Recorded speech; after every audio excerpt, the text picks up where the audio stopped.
Throughout your life, you have probably seen at least one Disney animation. They're everywhere.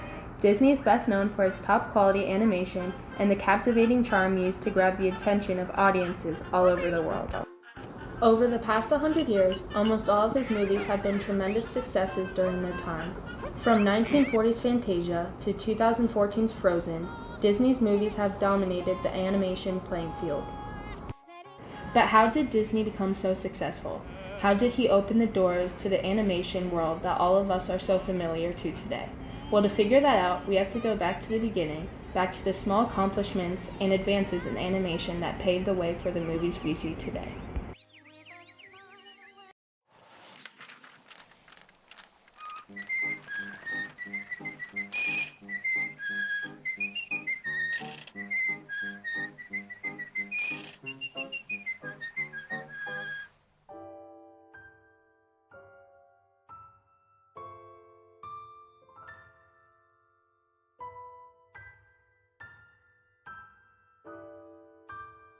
Walt Disney was born on December 5, 1901 in Chicago, Illinois. He was born to Elias and Flora Disney and was one of 5 children. He grew up with 3 older brothers, Herbert, Ray, and Roy, and a baby sister, Ruth. One of his brothers, Roy, aided Disney in creating a successful company. Disney was inspired to draw animals after moving to a farm in Missouri during 1906. 5 years later, Disney moved to Kansas City, where his uncle lived, and attended Kansas City Art Institute. There, he would join plays with his friends and develop his love for trains due to his uncle's train engineering job. In 1917, Disney moved back to Chicago, where he attended McKinley High School and became the cartoonist for the school's newspaper. At night, he would also attend courses at the Art Institute of Chicago. When he was only 16 years old, he dropped out of high school to join the Army, but was rejected because he wasn't old enough. So instead, he joined the Red Cross and was sent to France. In 1919, he returned to the U.S. and went to Kansas City, where he pursued a career as a newspaper artist and got a job at the Pesman Rubin Art Studio, where he met Of Iwerks. Afterwards, he started working at Kansas City Slide Co. and eventually formed his own company in 1922. In 1923, Disney became bankrupt, but his animators stayed with him all the way to Hollywood. With Roy by his side and $500 from his uncle, Walt Disney was able to start Disney Brothers Studios. Universal Studios tried to take claim over Disney's works, but he denied them and returned to Hollywood. After his return, Disney was able to make his first big animation that we all know as Steamboat Willie. From there, his animation career in studio only grew. His first full-length animated film was Snow White and the Seven Dwarfs, which made $1.5 million and went to win 8 Oscars, despite the Great Depression.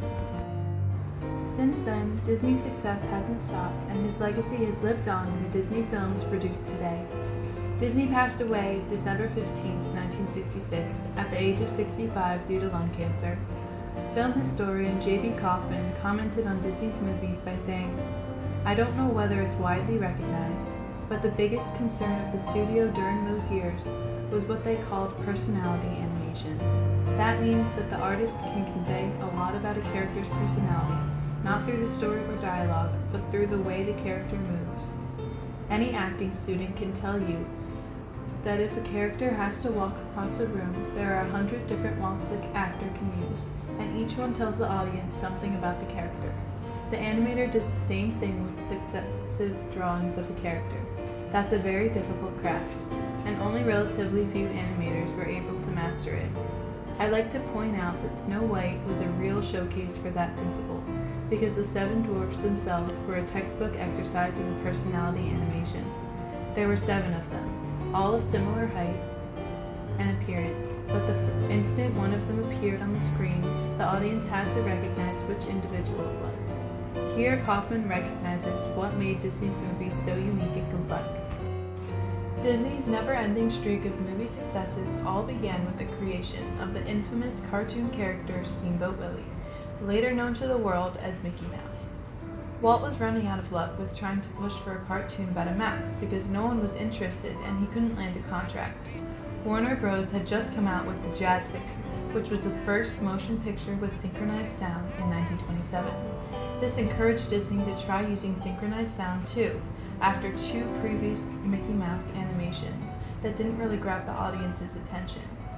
He believed it would give the characters more personality, and he was right. UB Iwerks had the task of creating their third mouse cartoon, Steamboat Willie. By using a metronome, they were able to figure out the rhythm frame by frame. After composing the score, Disney set off to find someone to record the soundtrack. He went with the cheapest option possible, recording with an operator with bootlegged equipment. The second recording was a success with Walt himself voicing Minnie and a parrot.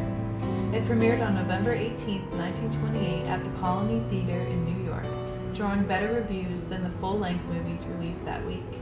Steamboat Willie was a landmark in animation because it was the first cartoon film to be released with synchronized sound, which set the standard for future cartoons. When asked, how did Disney break the barriers in animation during its time, Floyd Norman, a former animator for Disney, said, "Movie companies had to make money in order to stay alive. That meant thinking smart when creating a production pipeline and building the tools necessary to do the job. In a business that was often run by the seat of your pants, movie makers had to be innovative in order to survive. Walt Disney Productions was a creative, well-managed company and especially innovative for its time."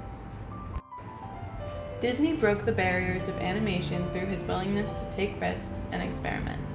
Then, when asked another question about the technological developments between Steamboat Willie and Snow White, Floyd replied, "When I spoke at Apple some years ago, I made it clear that innovation has been an ongoing process at Walt Disney Productions since their inception.